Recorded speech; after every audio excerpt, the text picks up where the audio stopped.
Most people spend their lives apologizing for what they call mistakes, bad decisions, wrong moves, repeated failures. But very few people ask the most important question: where did that decision come from? Because no action, involuntary, sporadic, or deliberate, is random, and no decision is a mistake in isolation. Every action is born from one source: your internal processing system. Most mistakes are outputs, not accidents. What we call bad decisions are not errors in the moment, they are outputs of stored processing. Decisions are not invented under pressure. The mind retrieves stored interpretations, right? The moment only reveals what already existed. The mind reveals what you have stored in your process system all this while.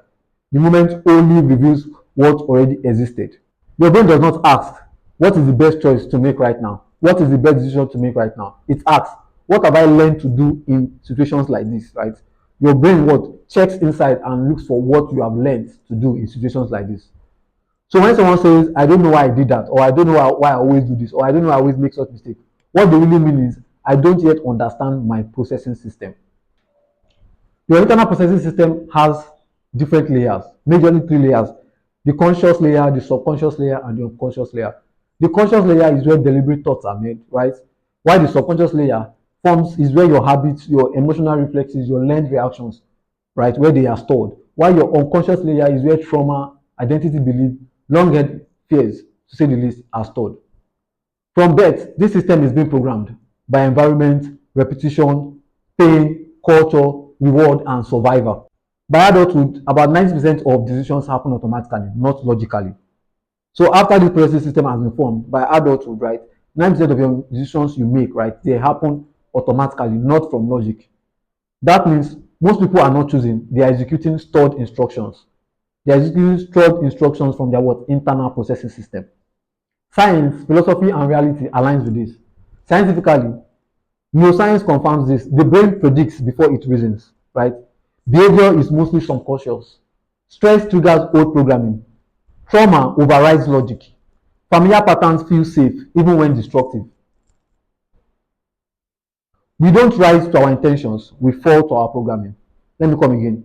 We don't rise to our intentions, we fall to our programming. Your intentions might be good, but if your programming is faulty, you will always find yourself falling into what? Faulty patterns. Philosophically, every major wisdom tradition agrees. The inner world shapes the outer life. The inner world, your inner mind, your processing system, what shapes your outer life. Stoicism says interpretation defines outcome. Christianity says thoughts precedes being, right? From the abundance of the man, from the abundance of the heart, the mouth speaketh, right? Whatever a man believes he is, right, in his heart, that's what he is, that's what he does. Buddhism says action flows from mental formation. Therapy says thought patterns drive behavior. So the battle is never in the event. The battle is always the interpretation. The battle is always what? The processing system. The battle is never the event. The battle is always the interpretation. The battle is always the processing system. Two people can face similar situations, right? But choose differently. Not because one is better or smarter, but because one is operating from fear and the other might be operating from structure.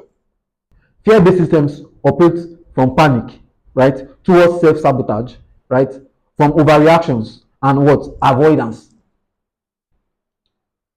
Structured systems pause, right, take into view perspective and make what? Deliberate responses. Stability does not come from stable circumstances. It comes from what? Stable internal processing system. So in solution, we have to reprogram what? The internal processing system.